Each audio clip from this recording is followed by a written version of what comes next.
CST, un nom qui restera longtemps associé à l'histoire de la Coupe du Monde et de l'équipe de France. Just Fontaine, qui a fait le bonheur des supporters du stade de Reims entre 1956 et 1962, a réussi l'exploit de marquer 13 buts lors de la Coupe du Monde 1958, organisée en Suède. Un record encore jamais égalé et qu'il risque de garder encore pour un long moment. Le 1er mars 2023, celui que l'on surnommait Justo s'est éteint à 89 ans, après une courte carrière de joueur, marquée par les blessures, qui vont empêcher son immense talent de marquer encore un peu plus la légende de son sport. Malgré tout, Just Fontaine a consacré sa vie à son sport et après une carrière de joueur très prolifique qu'il a vu inscrire 259 buts en 283 matchs en club, il est devenu entraîneur. Après avoir pris les rênes de l'équipe de France pendant une saison, CST avec le Paris Saint-Germain qu'il écrit ses plus belles heures d'entraîneur.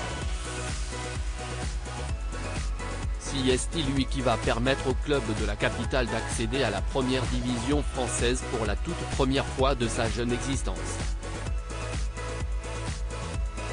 Des hommages ont bien évidemment été rendus dans ses anciens clubs et une fresque à son effigie vient d'ailleurs d'être inaugurée au stade Auguste Delaune de Reims. Guy Roux est le président intérimaire de la FFF présent aux obsèques lundi 6 mars, CST du côté de Toulouse, en la cathédrale Saint-Étienne qu'ont eu lieu les obsèques de Just Fontaine. Une cérémonie forcément douloureuse pour ses proches, à commencer par sa femme, Arlette, présente aux côtés de son enfant, Frédéric Florence ainsi que de ses petits-enfants. Toutes les photos sont à retrouver dans le diaporama.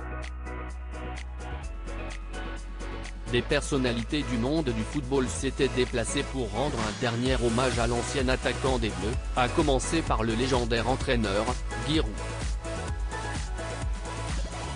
L'ancien président de la Ligue professionnelle de football, Frédéric Thiriet, ainsi que Philippe Diallo, le président intérimaire de la Fédération française de football étaient également présents, ainsi que l'homme d'affaires Jean-Claude Darmon.